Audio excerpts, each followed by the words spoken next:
the Cowboys, always a huge draw on Thanksgiving. But this year, I heard a turkey gobble. Don't let that get past me. This year could top them all with Patrick Mahomes and the Chiefs coming to Dallas for a Turkey Day matchup with Dak and company. We'll talk about that schedule release happening today, okay? It's a big day. The entire schedule will be released tonight. We'll be back with you for that 8 p.m. on ESPN2. Dan Orlovsky, Louis Riddick, Peter Schrager, Adam Schefter. We had a lot to get to, guys. Everybody doing good, though? Mm-hmm. We're doing great. Okay. We're doing great. Peter's got a three-piece suit on. He's got I love it. His wedding day for Peter. Three-piece suit. It's schedule release day. It's like my bar mitzvah. Let's go. My kid's got a lot of those to go to. What I liked about that is it was a shoulder shimmy, not like a I'm chest excited. shimmy. Better than your breast. Yeah, that probably wouldn't Okay, work. we're going to make sure no one else shimmies as we carry on here. Let's talk about the Cowboys. When you see a guy that can catch the football, you put the football anywhere in his vicinity, very strong hands, more than a 50-50 catcher. He thinks it's his ball when it's in the air, and I'm excited for him. I know that we need some help in that position. I know CD needs some help, and I think when you have a guy like that, and I heard George say it, it's hard to double team two guys, and then when you've got other guys, whether it be Ferg, Jalen Tolbert, Mingo, guys who have had reps and know how to get open in the league, I think we're putting together a nice group of weapons.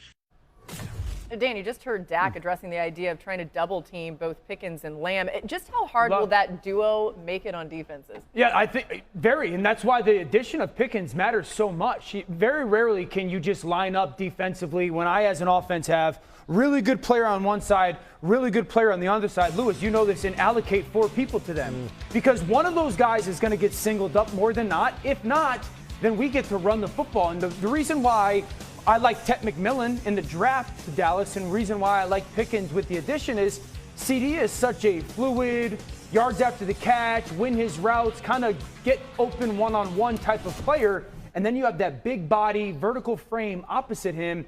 This now presents a lot of problems to defense before the ball ever gets snapped of just structurally, how do you want to handle us? And so no matter who the opponent is, I agree. I think that's one of the top 6-7 wide receiver duos we have in the NFL right now. What's interesting about Dallas is like the conversation with them always obviously starts with Dak. It starts with the perimeter players. I mean, the things that really have plagued Dallas over the past couple of years have not been really perimeter play. It hasn't really been skill position play, on a large scale. It's always been in the trenches. And for me, look, it's going to be about, Dallas' season is going to hinge on how this offensive line plays and how the defense plays in particular, especially right down the middle from defensive tackle to linebacker to safety. That's really going to be where their season hinges. Because I'll tell you what, Dak, look, they have a lot of advantages now in terms of athletes on the perimeter. There's no question about that. But think about their offensive line last year in terms of pass block win rate, especially when you're talking about the tackle positions. Look, Dak is now coming off of an injury. He's had 2 significant lower leg injuries now between his hamstring and his lower leg.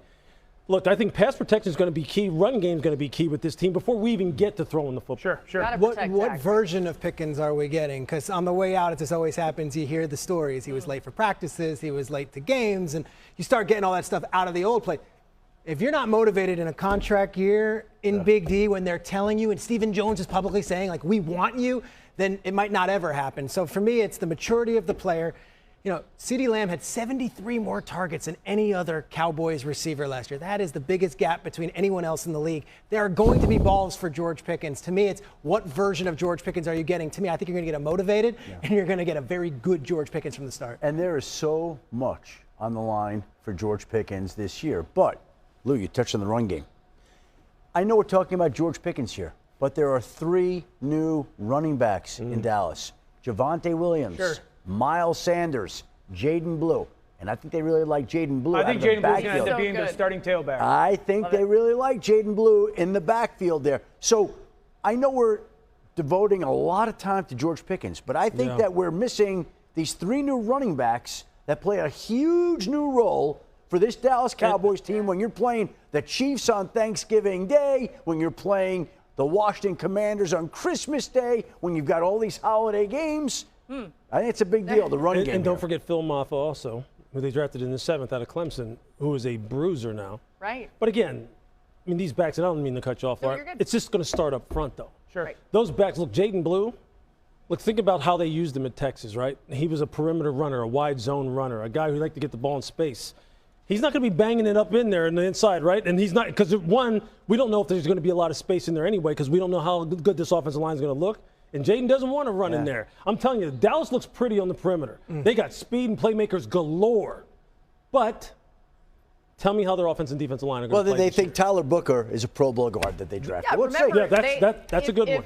If Tedero McMillan had been there, Yeah. that probably would have been the pick. He Sure. wasn't there, of course, so they said the next best player was going to be Tyler Booker, and they got Yeah. their guy. Yeah. All right, let's talk Yeah, about yeah. the Chiefs side of things. Lewis, it felt like the entire offseason focused on rebuilding that O-line. Mm-hmm. What did you make of where they landed? Look, I think getting Josh Simmons 32nd overall, which obviously they flopped picks with Philadelphia, that could end up being, and look, I've used this term a couple different times, but I'm going to use it one more time. That could end up being the steal of the draft. You arguably have the best offensive lineman in the draft. He was playing the best football of any tackle in Power 4 last year before he got injured. And right now, they are ecstatic where he is at in terms of his rehab right now. And he's got the best trainer in the National Football League, and Rick Burkholder, who's going to be overseeing his rehab as they go through training camp.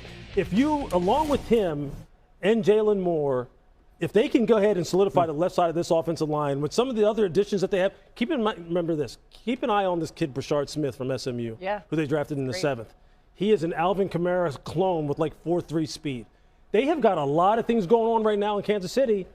Hey, man, they may have addressed their issues as good as anybody. You know, it'll be really interesting around this time of year is what version of Rashee Rice are they getting in Kansas City? I just totally remembered. You know, almost forgot that he was on the team. Came out great last year. Right. But through 8 games, he had like 80 catches. They expect him to be healthy early. How healthy is he? How is he back to full type Rashee Rice? Does he get performance? disciplined this year? Does he get disciplined? I don't know. Well, what do you think? Been waiting. I don't know. But by week Is that a 13, rhetorical question? do they I know. get that Do full you version know? of him? I'm going to say you don't right now, but Well, I think it's floating around out there. It's a Interesting. possibility. It's out there, As right? Stephen A would say, it's fluid, right? It's Fluid. But fluid, more than that would be the health. By week 13, the health. What kind of player is he? okay, new on NFL Live. This just crossing this hour as we get games schedule release happening. We've got the slate of Christmas Day games over on Netflix. More Cowboys on the national stage for that game against the Commanders, plus an interesting NFC North matchup between the Lions and Vikings. Let's talk about J.J. McCarthy here, Dan. I mean, by that point of the season, you think that he's doing everything that they've expected him to do? Oh, yeah. Are they in a really good spot? You expect them to be contenders? I fully expect J.J. McCarthy to have the Vikings very similar situation-wise to what they were as a team last year, and honestly playing very similar to what Sam Darnold did production-wise. The way he plays the position, how he is so kind of foundationally built on one hitch, ball goes here, 2 hitch, ball goes there, 3 hitch, ball goes to the check down. The play action comfort that he has. We know Kevin O'Connor, their play caller is sensational. Their offensive line will be top 5 in the NFL. The receivers are top 2, top 3 in the NFL. So I think this is the place where, you know, the quarterback has the chance to almost make the people quickly forget about how good Sam Darnold was for them last year. I fully expected them to be very much so at the top of the NFC North. How many times do we talk about it's not where you're picked, it's where you go? Absolutely. Who you're And with. Who you're with. Who you're with. And exactly this is the case with J.J. McCarthy. Where he went, all those pieces around him. Is there a place in the league right now that's any better at supporting quarterbacks Philadelphia. than the Minnesota Vikings? I mean, again, Philadelphia, Minnesota, there are a bunch of teams in the conversation, but Minnesota is right there with Kevin O'Connell, Josh McCown, the rest of that group there. And because of that, you feel a lot better about a quarterback who still has not taken a regular season snap in the National Football League. Yeah. J.J. McCarthy was a great prospect coming out, but we still haven't seen him at the NFL level. But the fact that he's in that system, surrounded by the people he is, makes you feel a lot more comfortable and confident that he's going to be the type of successful quarterback that we think he can be. There's no better situation for a young quarterback right now than Minnesota, but am I allowed to be, not skeptical, but can we wait and see? He's still 22 years old. Sure.